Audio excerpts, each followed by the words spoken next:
Now we know this video because I played this video, and damn it, I'm wearing the same thing in that video I'm wearing right now.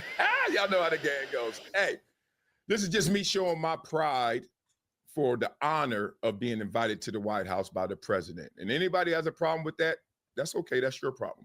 I don't have a problem. Let go. To take a listen at a TikTok by Marcellus Wiley. Point is, if the president calls you and you home, that's a different level of ignorant. I just can't call it. Now you can say, "Oh, God, I didn't vote for him. I don't respect him." Now we know this video because I played this video, and damn it, I'm wearing the same thing in that video I'm wearing right now. Y'all know how the game goes. Hey, this is just me showing my pride for the honor of being invited to the White House by the president. And anybody has a problem with that, that's okay. That's your problem. I don't have a problem with it, and I'm going to be proud of all the things that I support. And I support my effort that got me into the White House. Let's go. Do you respect living here? You know what I mean? It's like being in an apartment. For those who didn't vote for Donald Trump, and for those who hate him so much that they don't want to respect him, if you have ever lived in an apartment, and that's 99.99% of all Americans, right? In some house away, right? Dorm room. You ain't got to respect the landlord, or do you? You ain't got to respect the RA, or do you? You remember those days when you were like, I ain't even choose you. You ain't got no authority over me. And they just be looking at you like this. I bet you do what you need to do, though. Okay, now that was an example to show you double entendre. I'll try to get my Kendrick on. Basically, I used apartment because a lot of people say that Donald Trump is racist because of his history with renting out apartments or not renting them out to Black people, right, in the 70s, etc. So D.L. Hughley obviously seen the video, commented on my page on the video. Now it's his turn to go. Let's go. And Marcellus Wiley from Compton. And for every Kendrick, there will be a Marcellus. Okay. I'm going to cut this up because I can't let him go by because I got CTE. Now, let me stop. I play a lot of football. I will forget. You're right. For every Kendrick, there is a Marcellus. We're all different. Thank you. So I want to start there, and we're going to chop this up as well. This Marcellus Wiley, and D.L. Hughley beef really is a encapsulation of what you see today in society. Those comments that I read to you guys at the beginning of this episode is what Marcellus Wiley is going against. Like DL said, for every Marcellus, there's a Kendrick. Trying to say for every Black guy who supports white people or the white agenda as what Black people think, or a Black person who doesn't think the way all Black people feel like they should think, or those who are programmed by their thinking, there's a Kendrick who's supposed to be pro-Black. And it's funny to me that we continue to have these same revolving door conversations when it comes to the Black community. For a Black man to see things in a bigger light or on a different spectrum than other people, it's a very powerful thing. And I tell people, you can tell the difference between people who really believe in God and people who just call themselves a Christian. Because my faith is in God. And God already said everything is done. It's called Testelestai, is what he said when he was crucified on the cross, meaning that it is done. So everything that's going to happen is going to happen. Everything that's been put into place has been put into place. President Trump has done nothing, in my opinion, that has brought us further apart. We are dividing ourselves apart with beefs like this. Marcellus Wiley going to the president's Black History Month sparked D.L. Hughley to want to call him every name in the book. But like Marcellus said, it's just like your landlord, right? You might not get along with him, but you're going to pay that mortgage. You're going to pay that rent. You go to work every day with people who you don't agree with, who don't look like you, who don't think like you, but you still work with them to get to the common goal. And this is all Marcellus is saying. D.L. Hughley, I know where you're going. All black people ain't the same. That's why are you trying to gatekeep? Why are you trying to come at people, Snoop, Cube, me, etc., black celebrity or whatever you want to call it? Why are you coming at us like we got to get in line? Get in line with who? You and what you think?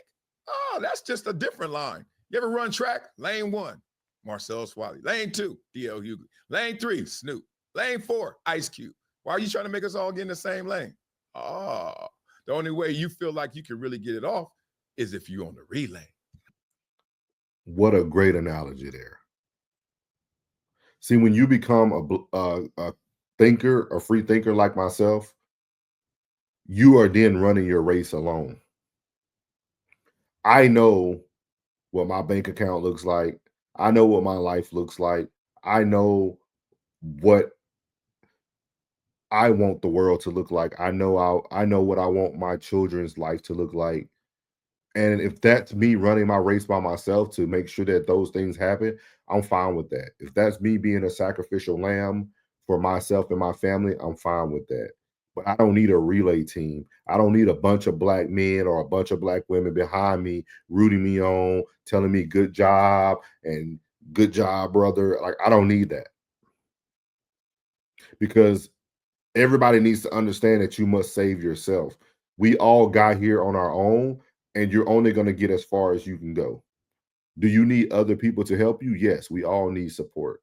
With that being said, you need like-minded support. You don't need support that doesn't think like you or criticize you or for thinking differently. And that's what we're starting to see a lot of. But I love that analogy, and I want people to understand that you do not need a relay team to win a race. You can win the race in your own lane. If you ever ran track, only people that showed up for the relay were like, oh, you fast, but you ain't fast enough to run the open. I am fast enough to run the open race and the relay. Let's talk about this. Kendrick is from Bompton. I'm from Compton, if you really want to be hip. Yes, so we are different. I grew up in a different neighborhood. I grew up in a different side, all that. Different affiliations and gangs and stuff, all that. And I got nothing but love for Kendrick Lamar, like I got for you. But we are different. Respect that. Stop trying to clown it.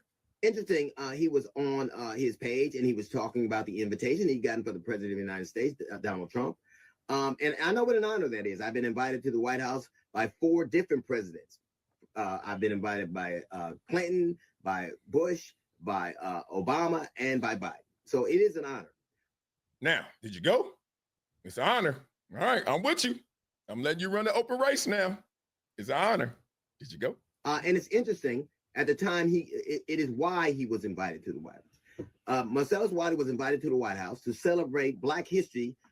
So it's not an honor when President Trump invites you to the White House, but it was an honor when Bill Clinton invited you to the White House. Then it was an honor for President Bush to invite you to the White House, D.L. Hughley. What would make President Bush want to invite D.L. Hughley to the White House? Let me hold on, guys, while we're on here. Let me do some research. Let me see what party did President Bush run under? What party did President Bush run under?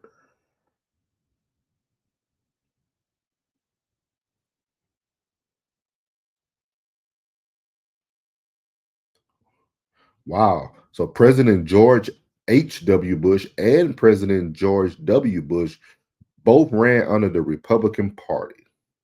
Why would D.L. Hughley be invited to a presidential White House with a Republican president?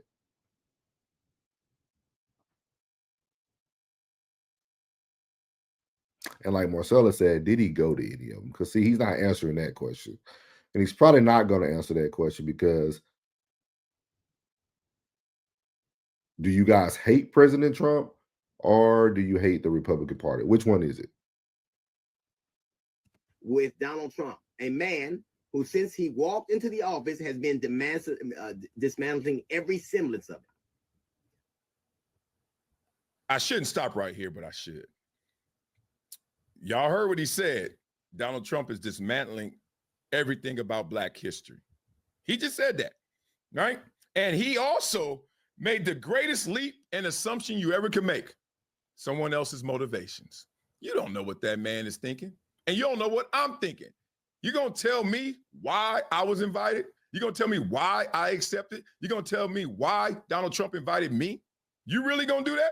You got that much audacity? Take the keys away from his gatekeeping ass, y'all. Let's listen. So you can celebrate Black history in the Oval Office with Trump, but if you try to teach it at a school, you'll be denied funds. You can celebrate Black history in the Oval Office with Donald Trump, but if you try to look it up on Google Calendar, you won't see it because it's been removed at his discretion. You can celebrate Black history with Donald Trump. At the same time, he's dismantling everything that led to Black people ascending to any semblance in America. I told you, he's scared to run the race by himself. He need the relay. He need us all to fall in line. Hand him the stick. Give it back. The only way you're going to get this medal is if you go with us.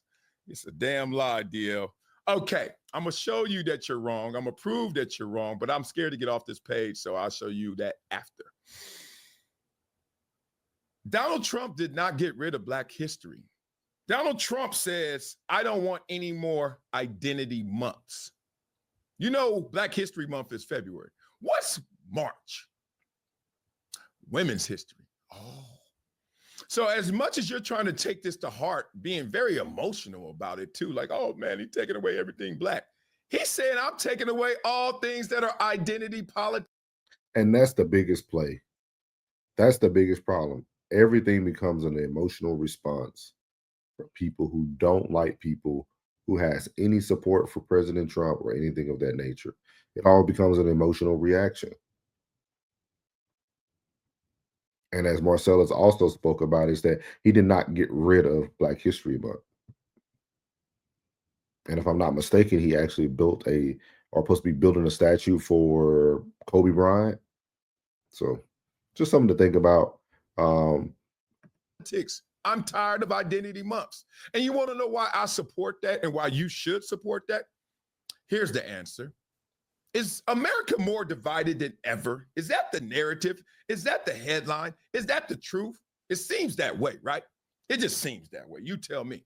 I'm over here making a video about somebody that I respect, somebody that makes me laugh, one of my favorite comedians, but I'm going to do it because I respect the truth more than even you. Here's the thing. If we're so divided, how did we get here? Well, one would say one of the avenues we took was identity politics, DEI as well.